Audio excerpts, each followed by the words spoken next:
Hello YouTube, this is episode 3 of the Fibre Novice podcast. It has been a while since I uploaded, but it's been a busy last month, last half a year since previous podcast, and I'm here to show you some of the things I'm working on. I am mainly knitting and sewing sometimes, and also spinning. Spinning not really for some time, but I'm committed to come back to it again. So since it's quite some time since last time I filmed, I have some things that I made in the summer and some things now in the autumn, winter, but because I have a small child, I have anyways not produced that much in the last times. So for a short context, I'm coming to you from Berlin in Germany, where I'm living with my partner and my 1-year-old daughter. Yeah. Let's head into it. So the first things I'm going to show you are some sewing projects. So actually my family and me got invited to a wedding in Spain this summer, which is great. Love to have friends from around the world so you can get invited to these beautiful places. So it was a wedding in the Pyrinees in August, and it was an amazing experience to go there also with other friends, and I decided that I wanted to make wedding guest outfits for my daughter and me. I actually got obsessed with making a separate video for this, which is also one of the reasons why it took me so long to get back to this episode, because I got hung up on making this wedding guest outfit video, and it just became too big in my head, and I postponed other just normal podcast videos. But without making it too big, I will show a bit what I have here. It's not ironed, it's crinkled directly from the storage, and I will put in some extra photos of showing it from the wedding. So some of the kind of criteria that I decided for making this was that I wanted somehow my daughter and me to match in a way, and then since it was in August in Spain, it was going to be hot during the day, but actually quite cool in the evening because it was in the mountains. So I wanted something that was breezy but also covering for the sun, for my daughter specifically. And yeah, I made it out of a mix of some fabrics that I already had. I bought one new fabric, a pink one that I will show you, and it's partly made from patterns and partly self-drafted things. Let's see how I can show this to you without making a total mess here. So I'll start with the things for myself. I decided to make I think it's called the Henrietta skirt by Spaghetti Western. You cannot see me entirely, okay. But anyways, it's this fun skirt with, I don't know if you call this gathers on the side. It's really simple to make. It's 6 pieces of fabric sewn together. And what kind of makes the fun part is that you have these gathers on the side, which kind of accentuates the shape. Did you see it? And it's made in this pale pink cotton poplin. It's not typically something I wear. I'm not a very classically feminine kind of person, but I thought I wanted to give it a go. And together with this, I paired it with a yellow top that is extremely simple. It is basically a rectangle. It's made out of a pale buttery yellow fabric that I bought secondhand. It's actually, I don't know if you see it, it has sometimes these sewn circles here because it's a double layered cotton fabric, super dense because it's a duvet cover. And it's a complete square just sewn together at the top part under the arms. And I added these simple straps, and the point of it, or like the idea of it, is that when it hangs, it drapes nicely down the side here. It's literally just just a hole. And to make it like a tiny bit, like a tiny detail that I made was that these loops on the back are also made of the pink fabric, and the straps are just not, how do you say, it's just fastened into these loops. Yeah. This is also a top that I actually, like, I thought I wanted to make something that I could also wear in other occasions. I don't really like to make something for a one-time occasion. So I think this top is something that I would like to wear. The only thing is that like, it's nice to wear it without the bra underneath, so that you don't have the, I don't know, I think it's just nicer without the bra. But it's also a tiny bit breezy, and I feel, yeah, it has to be the right settings for it. Okay, and to match this, I made a kind of wrap top for my daughter. It's the same. I also don't dress my daughter in a lot of pink or classically girly things, but suddenly for this wedding we went all in. This is also made from a pattern, like from a designer, and I have to look up her name.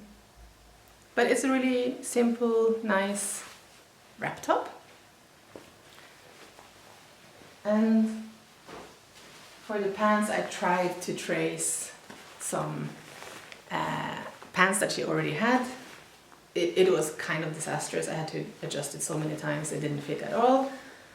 But it's just the basic pants with an elastic band on top. So her and me were matching, but she had yellow pants and pink top, and I had the yellow top and pink skirt. It was cute. And then it got really cold quickly, and we anyways wrapped ourselves with wool, like one does. So I had my Louvre sweater on top, my Louvre sweater that I basically never take off. And for her I also had some knitted wool pants and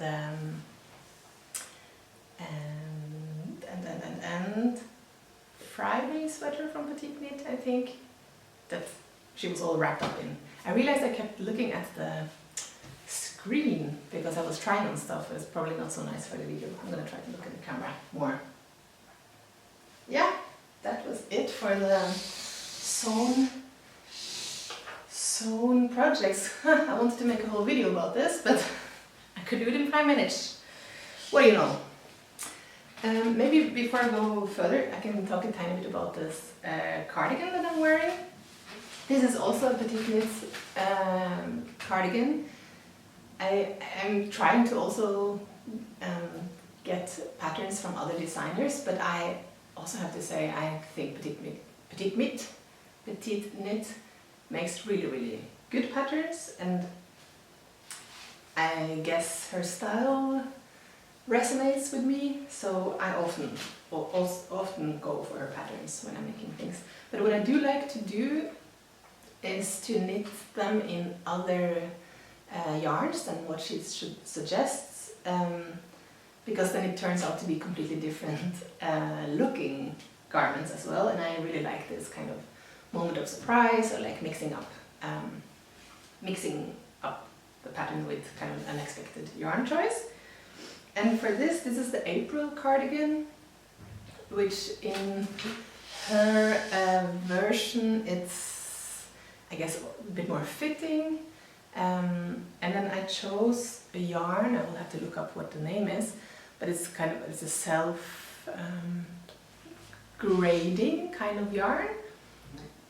It's a silk mohair blend where you constantly have three, like the yarn is made out of three strands of silk mohair, and these strands keep shifting in color. That's how you get this very nice gradient from like an icy blue to this kind of pale mustard color. And I was buttons keep popping up all the time. That's a tiny bit annoying with it.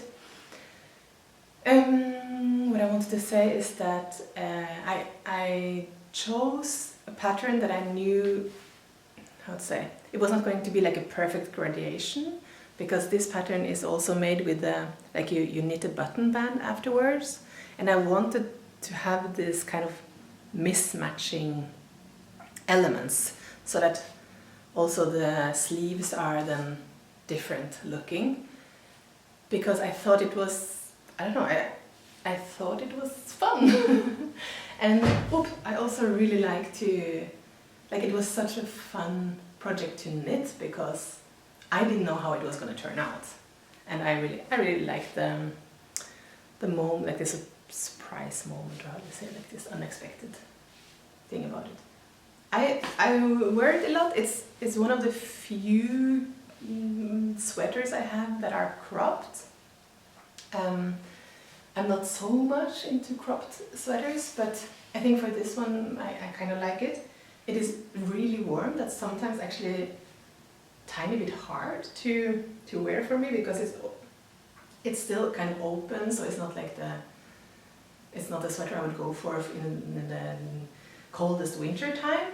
But so it's kind of well, it's called the April cardigan, so maybe that's a classic that it's a spring kind of cardigan. But sometimes it's actually too warm for it because it's full on mohair silk. But it's super light, nice, and fun. Yeah. Okay, so over to some other projects. I have one finished knitted project. For some reason I placed everything very far away. So in my previous episode I talked about that I went to a yarn store in Germany, in Hamburg, which is called Hamburger Wollfabrik. It's a quite different kind of store. You can watch the previous episode if you're interested in knowing a bit more. But what they do is that they have an enormous selection of colors and qualities and types of yarn, but in a quite thin yarn thread, and then you can combine or add up the amounts of threads to make the thickness that you would like, and then they spin it up for you, basically. So I chose to blend two kinds of colors. So it's wait, let it focus. It's a merino quality, and it's actually six single strands here. 4 white strands or cream strands and 2 dark brown. And what you also see, like it's actually not twisted around itself, it's just lying kind of parallel. So it's quite different to work with, but it's quite cool because you can also choose the amount you want, the combination you want. It's not more expensive if you choose different colors together than if you choose the same.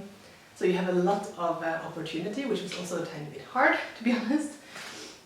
But yeah, I chose this. And I have a lot of it, so I can make much more. And I decided to make this kids sweater for my daughter, which I believe is the Monday sweater from PetiteKnit. And yeah, I finished it just a few days ago. I actually have not washed it or blocked it yet. It went straight on her because it's quite cold in Germany at the moment. But I wanted to show you the fabric up close. I think it's really nice, and it also becomes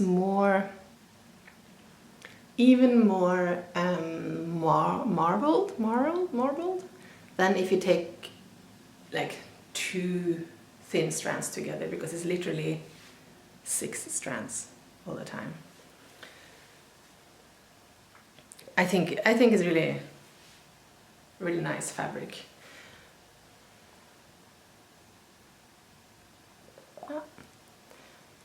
Don't mind my belly making sounds. Super classic sweater. Yeah, fits her well now and into the near future. Knitting with it is a bit different, because since it's not twisted, you easily catch some of the threads separately somehow, so it's a tiny bit annoying, but you also get used to it, and yeah, it's very soft and quite pleasant as well. I'm curious how it looks when I wash it and lock it, because it's in a way also a tiny bit flat as a fabric, because it doesn't create the same volume as when it's spun, basically. That's that. I have another almost finished project, which is so typically me. I don't know if anybody else has this issue, that when a project is 99% finished, I, for some reason, lose steam and I want to start on something else, which is annoying, because I would have liked to wear this hat in the previous months, but it's not finished. Yeah. I don't know, I love to start new projects, and this is sometimes a bit of an issue. But this is the beanie number something from my favorite things, Knitwear.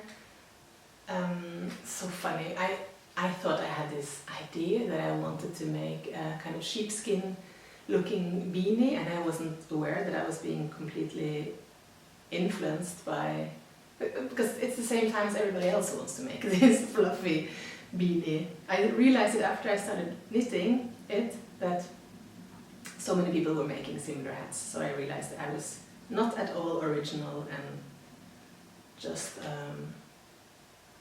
how do you say, influenced like everybody else. Sadly. But anyways, the pattern is really nice. You make like a, well, let me open this up. You make this kind of long tube in bouclé. It's a bit hard to see, of course, with the dark. And then you change to a different kind of yarn on top, and you make the top of the hat, which has these kind of exaggerated seam-looking like edges. This looks quite funky because I chose a self-spun yarn for the top part, which is one of the first yarns that I spun ever, and it's extremely over-twisted, so it's so hard, so unpleasant to work with. But I thought it's nice to actually use it in one of my projects, because I have made quite a few different spun small quantities that I don't really know what to do with them. So this is Jacob's sheep, beautiful dark brown color. I don't know if you see that it's actually brown and black. And I hope that with blocking that it will not be so rock looking. And it's on the top of my head, so it doesn't really bother me that it's quite itchy. Okay, I'm gonna put it on as good as... So basically what is left is just to sew this on, sew the rim on, and then I could wear it. But I have just abandoned it because I wanted to do other things. So, okay. Good outfit. Okay, this is the hat up close. Without knowing it, I made it kind of shorter than I planned, but I'm not mad about it. Obviously it has an exaggerated rim. It has this kind of like cross detail on the top, and I like it a lot. I just need to finish it. Finish it! Alright. Next.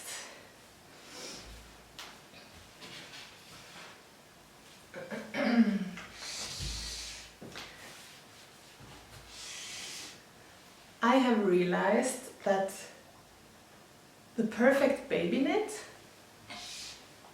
is, or like baby present, like birth present knit, is the Sophie scarf. Because I realized with my own daughter that I have started to make her wear my Sophie scarf, because it's perfect for her little neck, and it's nice to have just this like tiny bit of coverage around your throat. Now in these times she can anyways not wear a big scarf, and often the balaclavas that I put on her, they still don't really cover around the neck very well. So I started to make her use the Sophie scarf that I once made for myself, and it's perfect. I use it all the time with her. I'm gonna get it.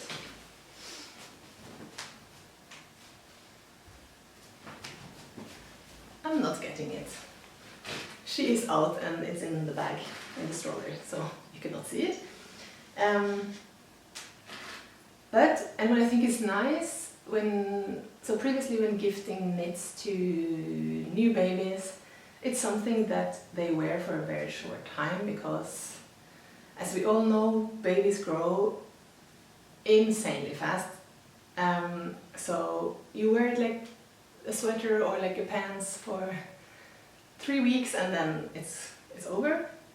And with the Sophie scarf, you can choose to wear it yourself, or the child can wear it, and they can literally wear it as long as they want or until it's lost. So that is now my plan for future baby gifts, and I'm making this one for a friend of mine, a previous colleague, who got a child a few months ago. So I'm a bit late, but it doesn't matter, it's gonna fit until she's 18 and more. I am knitting this out of, it's all a bit loose and apart. It's 2 strands of alpaca from Eastside. I don't know exactly the name of the yarn, but it's a super thin yarn. I love this kind of caramel color. So I had to put 2 strands of this, and I'm also knitting it together with a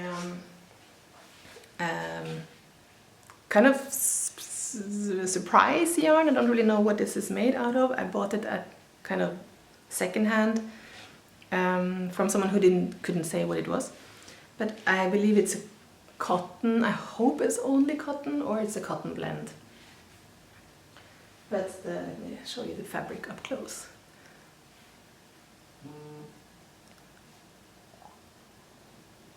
Yeah, it's like this. Relatively quick knit.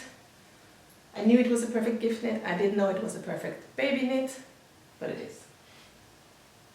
Okay, the last project. My camera is blinking, not really knowing what it means. I think I'm at the end of... I don't have too much time left or something. Okay, let's see. The last thing I'm gonna show is this super cute balaclava that I'm creating for my daughter. I have not really done cables before, but I think this is a really nice project to learn to do cables, because it's so small and you make a few different cables. You have like a bigger repeat and then a smaller repeat in the middle, and then some, I don't know if this is called moss stitch in English, another kind of texture, and you have these strands of simple knit in the middle. I don't know, I think it's just a really cute pattern.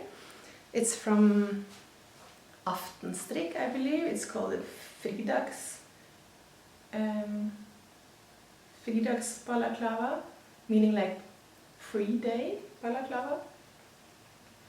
And I just found some extra, like leftover yarns at home.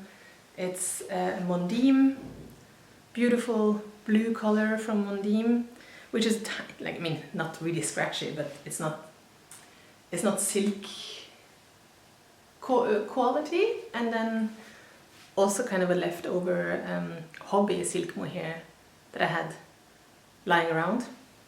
Not something I usually go for buying, but I once bought like a whole bunch of different hobby silk mohair second-hand because it was a good price in a lot of different colors. And I think it's really nice because these, I don't know if you see it, but this is more like, I don't know if you would call it, what is that flower called in English? But it's almost more like a kind of sky blue, and this one has more green in it. So they don't really match, but I actually think it's a very nice color that came out of the combination of these two. Yeah, it's quite,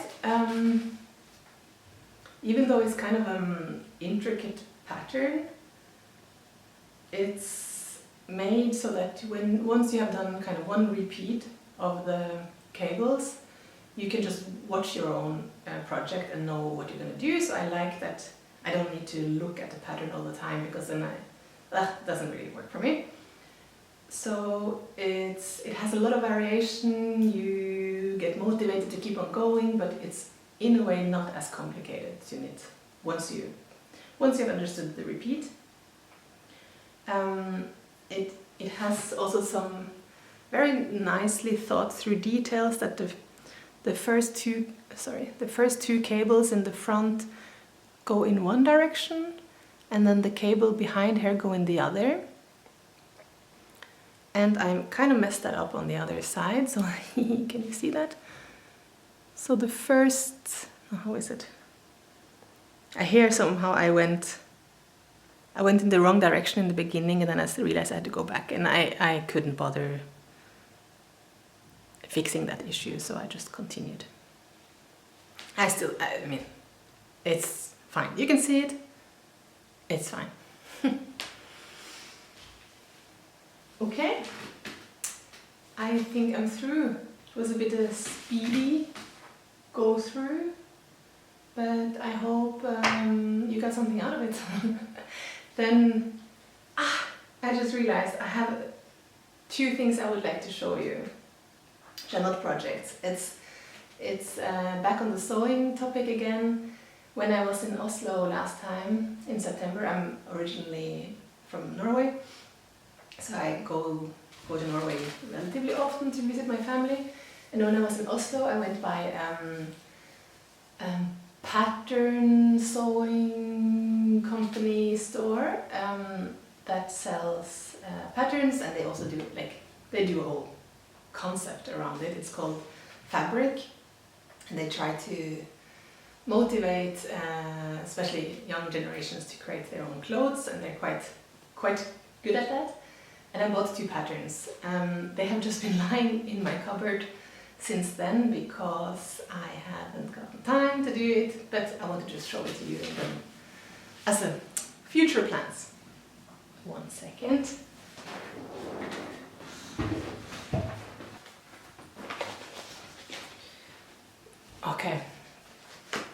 Okay, so the first pattern, I haven't even opened this. I know how they look. I could also try a sample in the store.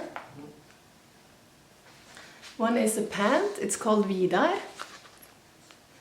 So it's what do you call it? Like a tailored kind of pant. I don't know these terms in English, I realize. It looks like this, and here's a drawing of it.